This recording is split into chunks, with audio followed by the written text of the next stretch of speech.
ማርያም ልጅ መድኃኔ ዓለም ኢየሱስ ክርስቶስ ነው። እሱ ሲያስተምረን ደግሞ በቅዱሳን ላይ ያደረ ምን አይነት ሥራ እንደሰራ ምን አይነት ምስጢራትን እንደገለጸ ምን አይነት ትንቢትን በነቢያት ላይ ያደረ ሲያናግር እንደነበረ ያስተምረናል። እኔና እናንተ ደግሞ ልጆቹ እንማራለን። የተማረ ወገኖች አያጠፋም። የተማረ ሰውን አይበድልም። የተማረ አይሳሳትም። ምክንያቱም ስለተማረ ማለት ነው። የሚሳሳተው የሚበድለው በማወቅም ባለማወቅም ያልተማረ ነው።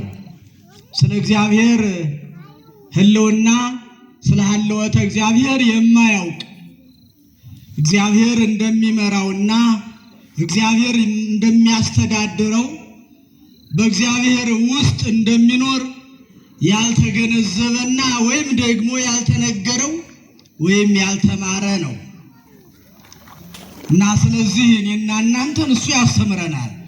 ያን ጊዜ አፉ ተከፈተ። የሉቃስ ወንጌል ምዕራፍ 1 ከቁጥር 64 ላይ የሚገኝ ቃል ነው። ይህን ቃል አብረን እንለዋለን። የና እናንተ ያን ጊዜ በሉ። አልተሰማችሁኝም? ያን ጊዜ በሉ። አፉ ተከፈተ። በዚህ ርዕስ እንማማራለን።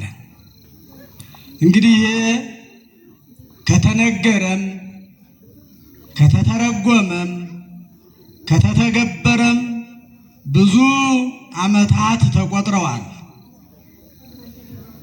ብዙ ዓመታት ተቆጥረዋል። ብዙ መቶ ዓመታቶች አልፈዋል። የተናገሩትም የጻፉትም የሉም። ነገር ግን ቃሉ የእግዚአብሔር ቃል ስለሆነ ሕያውና የማያልፍ እስከ ዓለም ፍጻሜ የሚኖር ስለሆነ በዚያን ዘመን ተነገረ፣ ተጻፈ። እስካሁኗ ሰዓት ድረስ እኔና እናንተ እየተማርንበትና እያነበብነው እየተገበርነው እንገኛለን። ቃሉ ሕያው ስለሆነ ቃሉ የማያልፍ ስለሆነ ወገኖች ይህ ቃል ሲነገር በዚያን ጊዜ ይነገር እንጂ እስካሁኑ ሰዓት ድረስ እየሰራ ያለ ቃል ነው። ምክንያቱም እግዚአብሔር ማዳኑን አልተወም። እግዚአብሔር መግቦቱን አላቋረጠም። እግዚአብሔር ለኔና ለናንተ በጠየቅነው ልክ ሳይሆን የሚያስፈልገንን ከመስጠት አልተቆጠበም። ስለዚህ እስካሁን ስራ እየሰራ ነው ያለው ይህ ቃል። ያን ጊዜ አፉ ተከፈተ። ይህን ቃል የተናገረውና የጻፈው ሐዋርያው ቅዱስ ሉቃስ ነው። ማን አልኳችሁ? ማን አልኳችሁ? ቅዱስ ሉቃስ ነው። ቁጥሩ ከ72 አርድእት ነው። ቁጥሩ ከ72 አርድእት ነው። ሉቃስ ማለት ሐኪም ማለት ነው።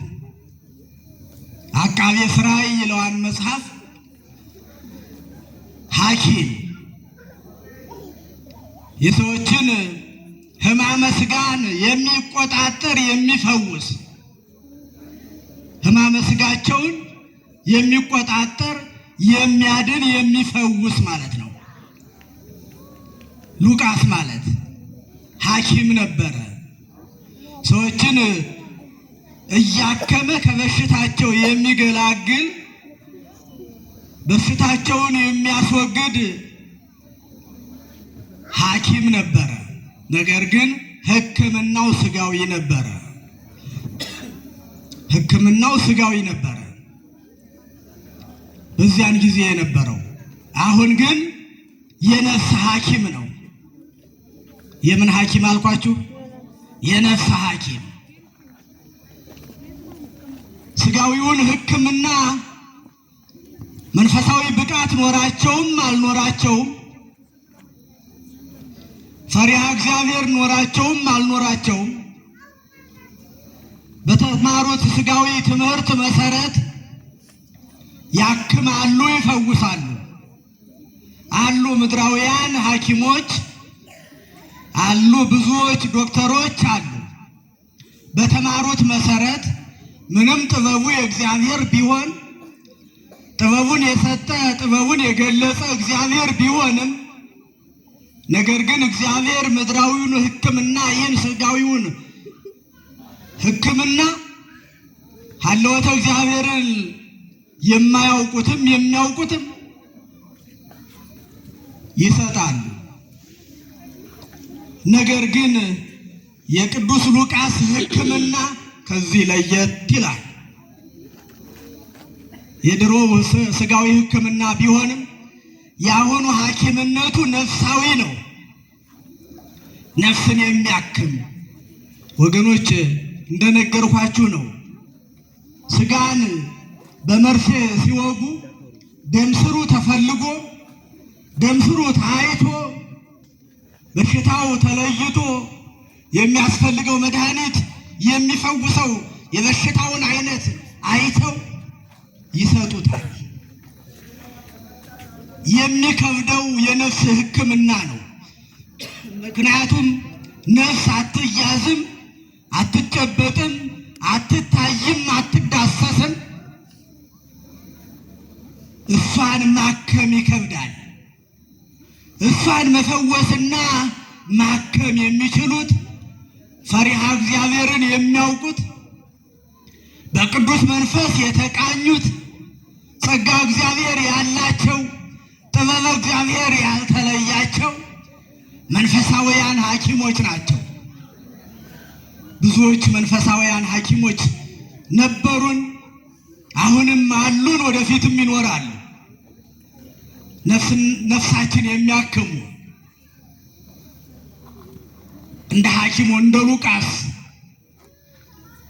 አሁን የነፍሳችን ሐኪሞች የሚባሉት ካህናት አባቶቻችን ናቸው።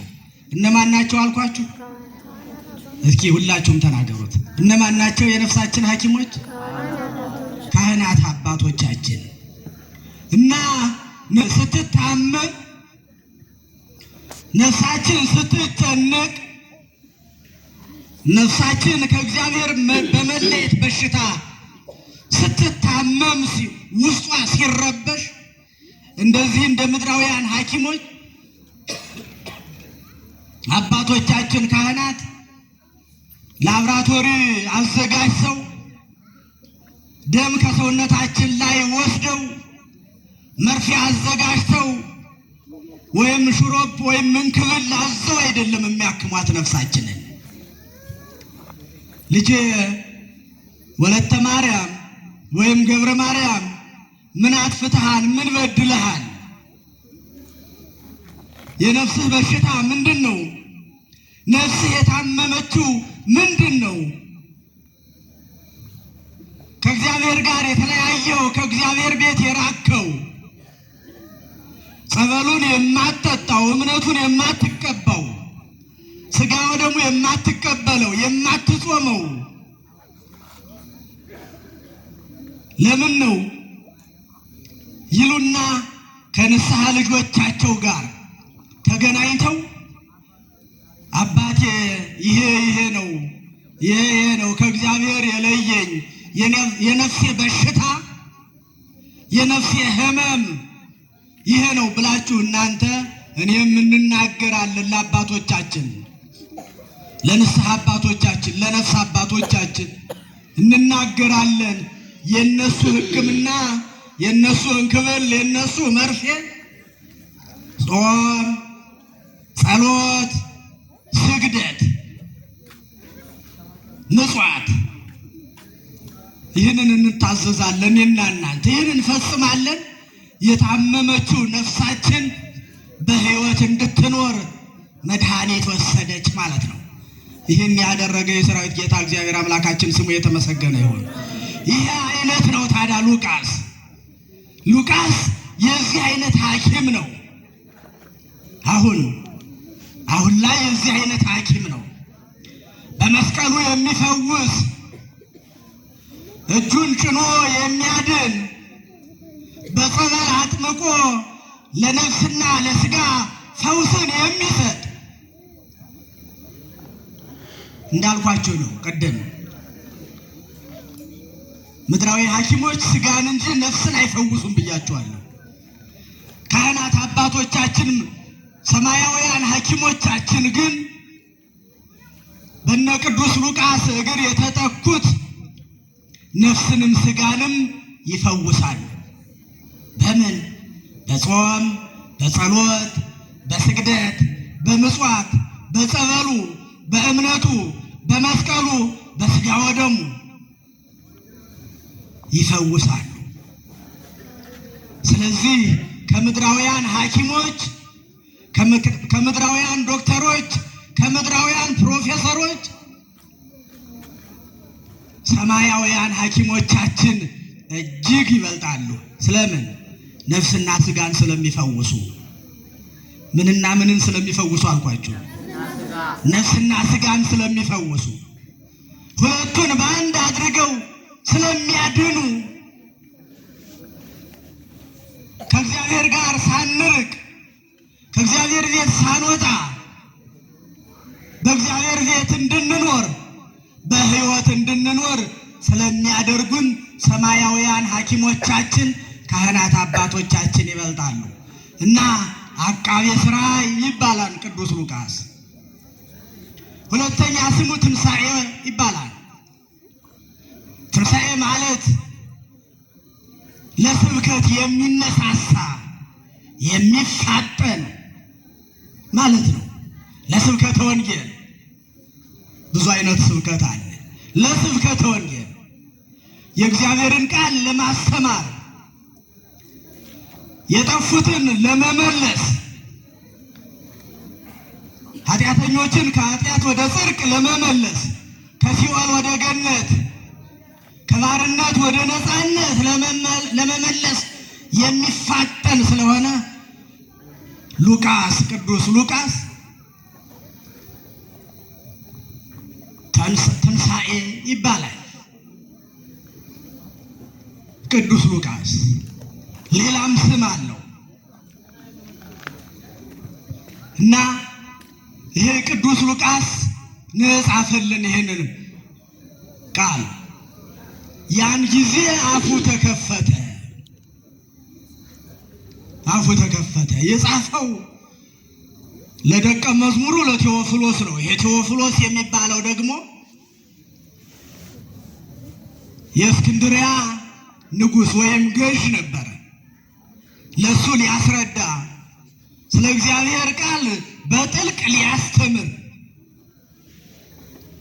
ምስጢሩን ገልጾ እንዳይጠራጠር፣ እንዳይዋልል፣ ልቦናው እንዳይዋዥቅ በትኩረት ለማስተማር ነው የጻፈው። ይሄ ወንጌል ብዙ ምስጢራትን የያዘ ነው። ይሄ ጠቀስኩላችሁ። እርግጠኛ ነኝ ብዙዎቻችሁ ሰንበት ተማሪዎች ናችሁ። አብዛኞቻችሁ ይመስለኛል። አሁን ስትዘምሩም ስለነበረ ፕሮግራሙም እናንተን ስለሚመለከት እናቶቻችን አባቶቻችን ቢኖሩበትም በዋነኝነት በጉባኤው መካከል የእናንተ መኖር አስፈላጊ ስለሆነ የጉባኤውም ድምቀቶች ስለሆናችሁ እናንተ ስለምትኖሩ ጥያቄ ይኖረኛል፣ ትመልሳላችሁ። እንማማራለን፣ አብረን እንማማራለን። እኔም እማራለሁ በአንደበቴ እየተናገርኩኝ፣ እናንተን ደግሞ በዝነ ልቡናችሁ ቃሉን እያሳደረ እግዚአብሔር ሁላችንም ያስተምረናል። ቸር አይደለ? ደግ እሱ ፈቅዶ እኮ ነው አሁን በዚህ በተቀደሰው ወደ ምሕረት የተገኘ ነው እኔና እናንተ። እሱ ፈቅዶ እኮ ነው። አስበው እኮ አልመቻቸው ብለው እዚህ ያልመጡ አሉ እኮ። አልመቻቸው ብሎ እዚህ ያልደረሱ አሉ። ይህን የተቀደሰውን አውደ ምሕረት ለማየት ጸበሉን ለመጠጣት እምነቱን ለመቀባት ሥጋው ደግሞ ለመቀበል ከማህሌቱ ከካህናቱ ጋር እንደ ኪሩቤል እንደ ሱራፌል ሲያገለግሉ ሲያመሰግኑ ለማደር እያሰቡ በጤና ምክንያት ያልመጡ ብዙዎች ናቸው። ከነዚያ ለይቶ እኔና እናንተን መርጦ በዚህ በተቀደሰው አውደ ምሕረት ቁጭ አድርጎ እንድንማር ስለፈቀደልን የድንግል ማርያም ልጅ ኢየሱስ ክርስቶስ ስሙ የተመሰገነ ይሁን። እና ሐዋርያው ቅዱስ ሉቃስ ነገሩን ሲጀምር በይሁዳ ንጉሥ በሄሮድስ ዘመን ይላል። በይሁዳ ንጉሥ በሄሮድስ ዘመን ከአባያ ክፍል የሚሆን ስሙ ዘካርያስ የሚባል አንድ ሊቀ ካህን ነበረ። ምን አልኳችሁ? ምን አልኳችሁ? ስሙ ማን የሚባል? ስሙ ዘካርያስ የሚባል አንድ ካህን ነበረ። ምን ነበረ? ካህን፣ አገልጋይ፣ የቤተ መቅደሱ አገልጋይ ካህን ነበረ ይላል ሐዋርያው ቅዱስ ሉቃስ ነው የሚነግረን። ለእኔና ለእናንተ ልብ ብላችሁ አዳምጡ። ወደ ቤታችሁ እንዳትሄዱ፣ ልቦናችሁ ወደ ሌላ ቦታ እንዳይሄድ፣ ወደ ሌላ ሰፈር እንዳይሄድ። በይሁዳ በንጉሱ በይሁዳ ዘመን በሄሮድስ በንጉስ ሄሮድስ ዘመን ከአብያ ክፍል የሚሆን ስሙ ዘካርያስ የሚባል አንድ ሊቀ ካህን ነበረ። ሚስቱ ደግሞ ከአሮን ልጆች የምትሆን ነበረች። ሚስቱ ከማን ወገን አልኳችሁ? ሰንበት ተማሪዎች በተለይ ተከታተሉኝ። ሚስቱ ከማን ወገን ናት? ከማን? ከአሮን ወገን። ዘካርያስስ ከማን ወገን ነው? መልሱ። ዘካርያስን ከማን ወገን አልኳችሁ? ከአብያ። አብያ የሚባል አንድ ነገር ነው። የሊቀ ካህኑ የዘካርያስ ትውልድ የሚቆጠርበት ማለት ነው። ከአብያ ክፍል የሚሆን ስሙ ዘካርያስ የሚባል አንድ ካህን ነበር። ሚስቱ ደግሞ ከአሮን ልጆች ነበረች። ስሟ ኤልሳቤጥ ይባላል። ማን ይባላል? ኤልሳቤጥ፣ የቅዱሱ የዮሐንስ እናት። እስቲ እግዚአብሔርን አመስግኑት። ይህን ቅዱስ ወልዳ የሰጠችን ይህች ቅድስት ኤልሳቤጥ ናት። እግዚአብሔር መቼስ ሲመርጥ ወገኖች አቤት መታደል! የዚህ እኮ መለኮቱን ያጠመቀው የመጥምቀ መለኮት እናት እኮ ናት። ምስጋና እኮ ይገባታል። ቅድስት ኤልሳቤጥ ምስጋና ይገባታል። ንጽሕት ቅድስት ባትሆን እኮ መጥምቀ መለኮት ዮሐንስን የመሰለ ልጅ መውለድ አትችልም ነበር። የሁለታቸው ቅድስና ንጽሕና፣ የሁለታቸው የእግዚአብሔር ታዛዦች መሆን፣ የሁለታቸው የእግዚአብሔር አገልጋዮች መሆን፣ የሁለታቸው በአንድ ልብ መጓዝ፣ የሁለታቸው በአንድ ሐሳብ መራመድ፣ የሁለታቸው ቅድስና ነው እኮ ቅዱሱን ዮሐንስን እንዲወልዱ ያደረጋቸው። ለዚህ እኮ ነው መድኃኔ ዓለም ኢየሱስ ክርስቶስ በወንጌል ሲያስተምረን መልካም ዛፍ ፍሬን ያፈራል አለ። መልካም ዛፍ መልካም ፍሬን ያፈራል። ክፉ ዛፍ ግን ክፉ ፍሬን ያፈራል አለ። ስለ ዛፍ መሰላችሁ የተናገረው? ስለ ዛፍ ገዶት ስለ ዛፍ ተጨንቆ ነው የድንግል ማርያም ልጅ ኢየሱስ ክርስቶስ ያስተማረው ይህን ቃል። ስለ እኔና ስለ እናንተ እኮ ነው። መልካም ሰዎች ሆነን የእግዚአብሔር ወዳጆች ሆነን እግዚአብሔርን የምናገለግል የምናመሰግን ሆነን ለእግዚአብሔር እንደ ሕጉና እንደ ሥርዓቱ የምንመራ ሆነን እንደዚሁ እንደኔና እንደናንተ መልካም ልጆችን የምናፈራ እንድንሆን በምሳሌ እኮ ሲያስተምረን ነው ወገኖች። ምን ይላል በማቴዎስ ወንጌል ምዕራፍ 12 ላይ ወይ ክፉ ዛፍ ሆናችሁ ክፉ ፍሬ አፍሩ፣ ወይ ክፉ ዛፍ ሆናችሁ ክፉ ፍሬ አፍሩ፣ ወይ ደግሞ መልካም ዛፍ ሆናችሁ መልካም ፍሬን አፍሩ ይላል። ሲቀላቀልባቸው አይቶ እስራኤላውያንን ሲወቅሳቸው ሲገስጻቸው እስራኤላውያንን ሲገስጻቸው ወይ አለ መልካም ሰው ሆናችሁ መልካም ልጅ ውለዱ፣ መልካም ሰው ሆናችሁ መልካም ስራን ሰሩ ሲላቸው እኮ ነው። ወይ አብርሃማዊ ሆናችሁ የአብርሃምን ስራ ስሩ፣ ወይ ደግሞ ሰይጣናዊ ሆናችሁ የሰይጣንን ስራ ስሩ። አይቀላቀልባችኋል። አይቀላቀልብን ወገኖች። እኔና እናንተ እዚህ ስንመጣ ቅዱሳን እንሆናለን፣ ጻድቃን እንሆናለን። ክፉ ከአንደበታችን የማይወጣ አረማመዳችን፣ አለባበሳችን የተስተካከለ እንሆናለን። ወጣ ስንል ደግሞ አለባበሳችን ይቀየራል፣ አነጋገራችንም ይለወጣል።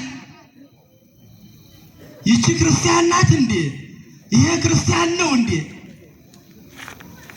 እስከ መባል የምንደርስ ብዙዎች ነን። የሚቀላቀልብን ወገኖች ነጠላውን አውልቀነው ከቤት ጥለነው ወደ ከተማ ስንሄድ ሌሎችም እንሆን ወደዚህ ደግሞ መተን ለባብሰን አምሮብን ክርስቲያኖች የምንሆን ብዙዎች አለ የሚቀላቀልብን። እነዚህን ሲገስጻቸው ነው መድኃኔ ዓለም ኢየሱስ ክርስቶስ ወይ ክፉ ዛፍ ሁኑና ክፉ ፍሬ አፍሩ። የማቴዎስ ወንጌል ምዕራፍ 12 ላይ አንብቡት። ወይ መልካም ዛፍ ሁኑና መልካም ፍሬን አፍሩ አላቸው። እንደነማን? እንደነ ኤልሳቤጥ፣ እንደ ሊቀ ካህኑ ዘካርያስ መልካም ዛፎች ናቸው እነሱ። እግዚአብሔር የመረጣቸው ለሰውነት የሚመቹ የሚስማሙ ከሰዎች ጋር በፍቅር የሚኖሩ አንድም ነገር ያልተጻፈላቸው እንዲህ ነበሩ ተብሎ ቅዱሳን ነበሩ። ቅዱስ የሆነውን ከሴቶች መካከል አለው መድኃኔ ዓለም ኢየሱስ ክርስቶስ። ወገኖች ሰውማ ቢያደንቀው እኮ ሰው ዘወር ሲል ይሳደባል፣ ይራገማል። ከእናንተ ጋር ሲሆን ደግሞ አቤት አለባበስሽስ፣ አቤት ስታምሪ፣ አቤት ቁንጅናሽ፣ አቤት ክርስትናሽ፣ አቤት ስትጸልይ፣ አቤት ስትጾሚ፣ አቤት ስትሰግጂ እያለ ያደንቃል። ዘወር ሲል ደግሞ ታውቁት የዓለሙን ነገር ታውቁታላችሁ አይደል? ዘወር ስንል ሌላ፣ አብረን ስንሆን ሌላ እንሆናለን። እነዚህ ግን ምንም አይነት እንከን የሌለባቸው ቅዱሳን ነበሩ እና እነዚህን ታዲያ ምን ይላቸዋል?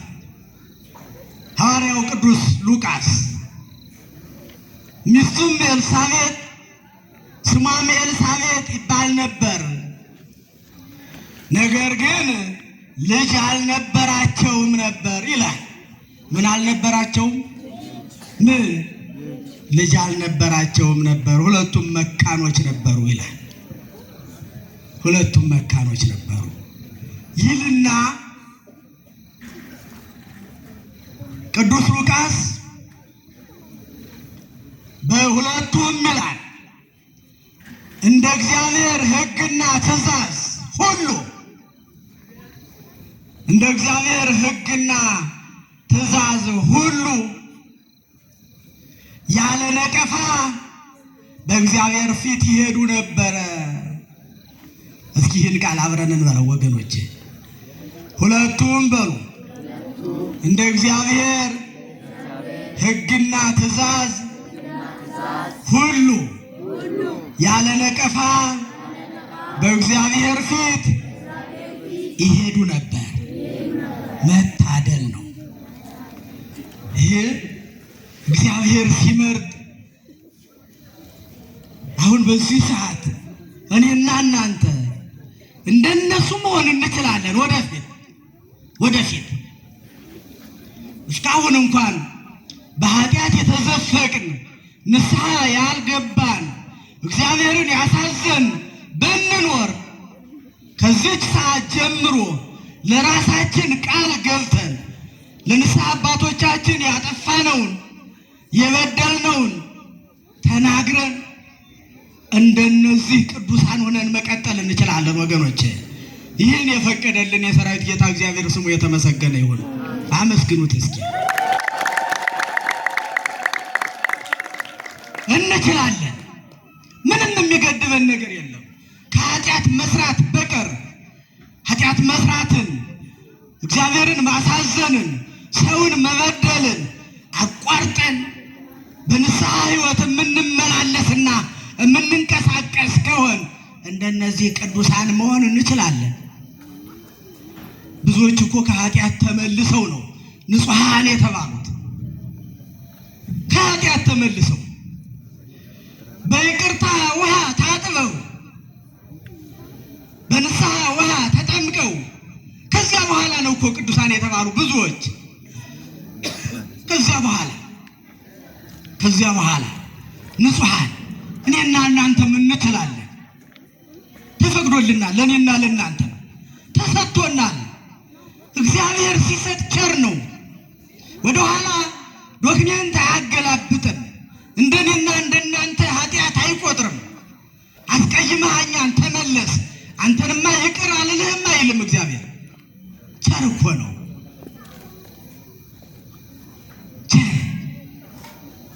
ሀዳጌ በቀል እኮ ነው። መፍቀሬ ንስሐ እኮ ነው።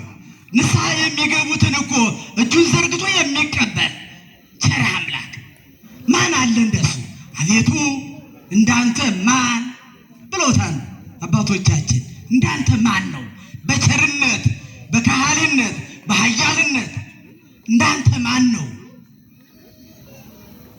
እና ሁለቱ እንደ እግዚአብሔር ሕግና ትእዛዝ ሁሉ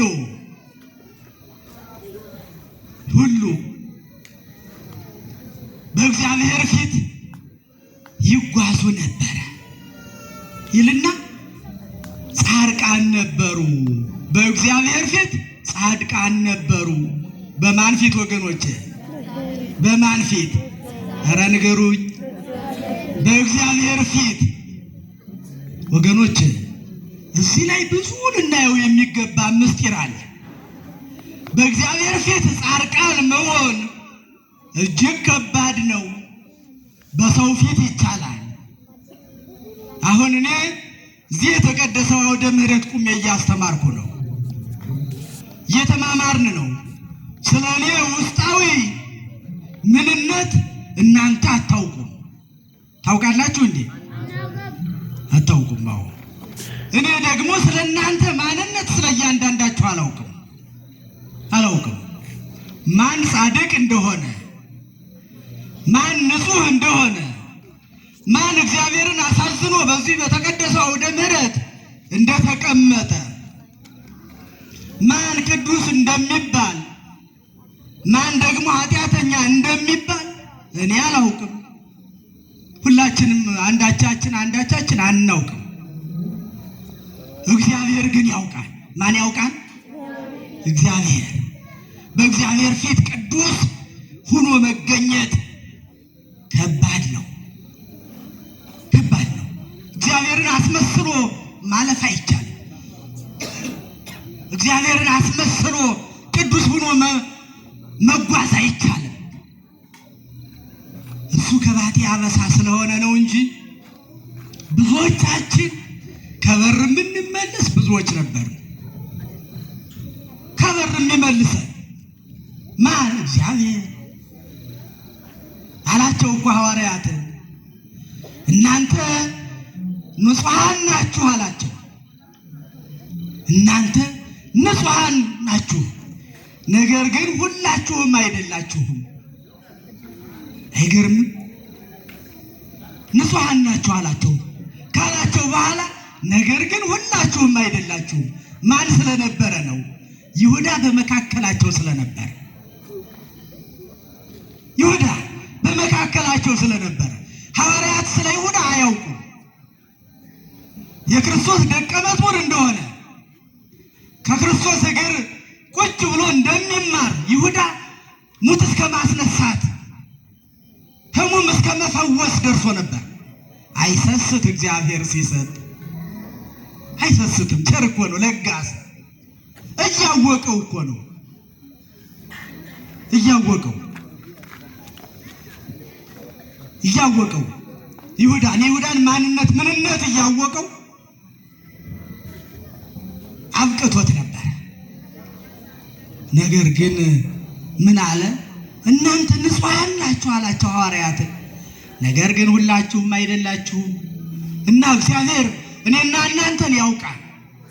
ባለባበሳችን እኔና እናንተ አሁን ቤተ ክርስቲያን ተመላላሽ ናት፣ ቆራቢ ናት፣ ጾመኛ ናት፣ ትሰግዳለች፣ ትመጸውታለች፣ ትዘክራለች፣ የተራበ ታበላለች፣ የተጠማ ታጠጣለች እንላለን። ከዚያ ባሻገር ያለውን ግን አናውቅም። እኔና እናንተ ውስጡን የማወቅ የእግዚአብሔርና እግዚአብሔር የሰጣቸው የቅዱሳን አባቶቻችን ነው። ውስጥን የማወቅ እግዚአብሔር ምስጢሩን የገለጸላቸው አባቶቻችንም ያውቃሉ እንጂ እኔና እናንተ አናውቅም አንዳችን አንዳችን። እና እነዚህ ሰዎች ግን በእግዚአብሔር ፊት ንጹሐን ነበሩ፣ ጻድቃን ነበሩ ተብሎ ተመሰከረላቸው። በማን? በቅዱስ ዮሐንስ። ከዚያ በኋላ ግን ልጅ አልነበራቸውም፣ ሁለቱም መካኖች ነበሩ እና ሊቀ ካህኑ ዘካርያስ እንዳልኳችሁ ካህን ነው፣ አገልጋይ ነው፣ የቤተ መቅደሱ አገልጋይ ነው። በካህናት ስርዓት ሰሞኑ ደርሶ የሚያጥንበት፣ ቤተ መቅደሱን የሚያገለግልበት፣ እግዚአብሔርን የሚያመሰግንበት፣ መስዋዕቱን የሚያቀርብበት ሰዓቱ ደርሶ ወደ ቤተ መቅደስ ለማጠን ገባ። ምን ለማለት አበዛሁት እንደ ትምህርቴ ጠቅለል አድርገዋለሁ። ምን ለማለት አልኳችሁ? እስኪ ድምፅ ስጡኝ። ምን ለማለት? ለማጠን እግዚአብሔርን ለማመስገን ወደ ቤተ መቅደሱ ገብቶ ማዕጠንቱን እያስተካከለ ሳለ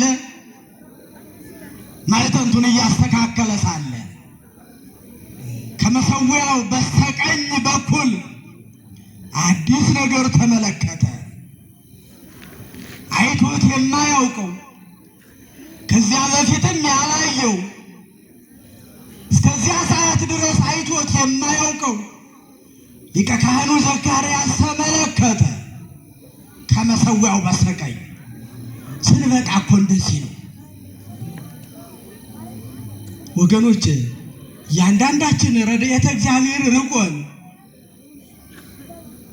እግዚአብሔርን ከጎናችን ለማስጠጋት ብቁዎች ሳንሆን ቀርተን ነው እንጂ እግዚአብሔር ለሰዎች አያዳላም።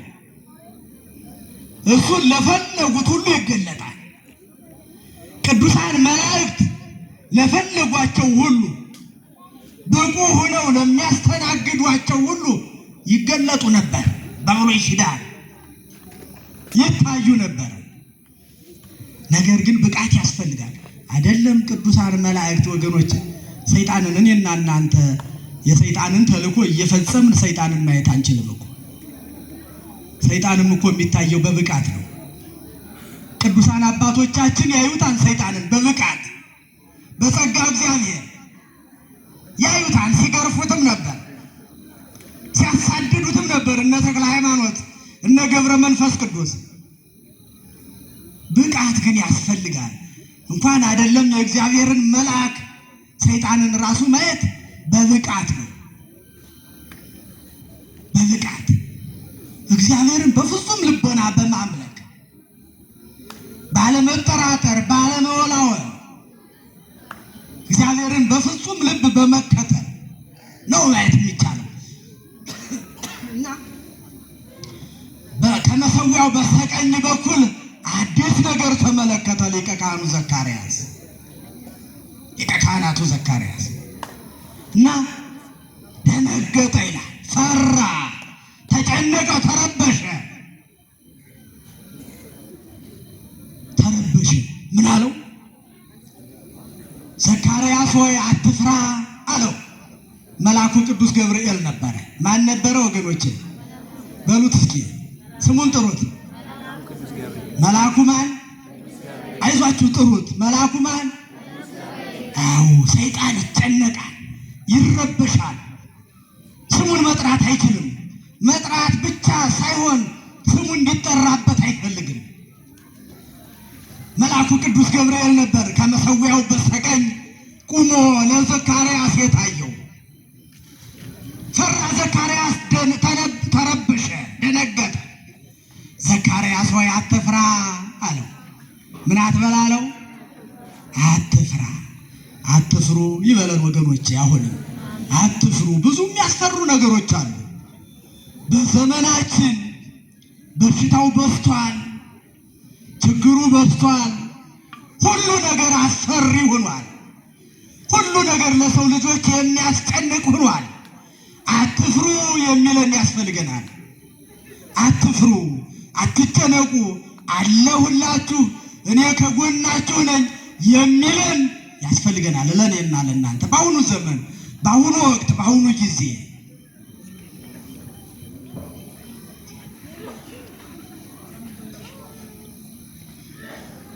እና አትፍሩ የሚለን ያስፈልገናል።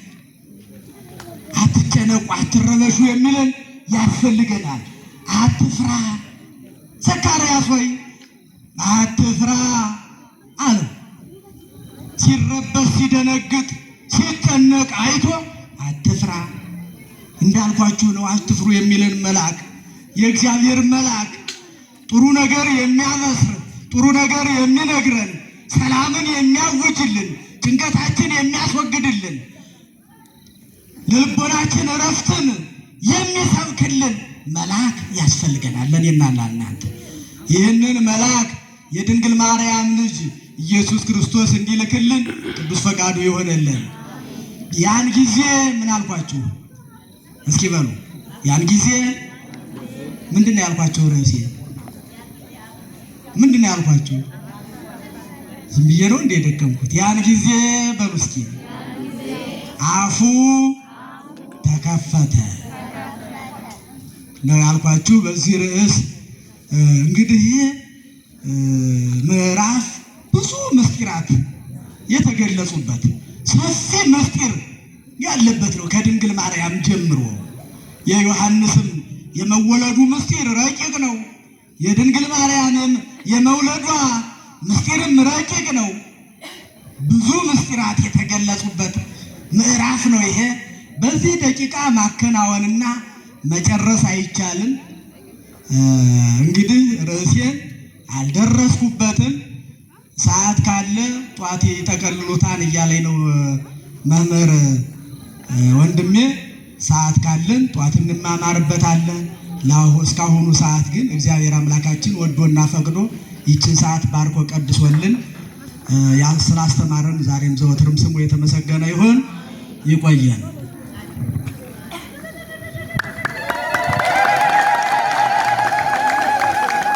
እሺ፣ እልል ብላችሁ እግዚአብሔርን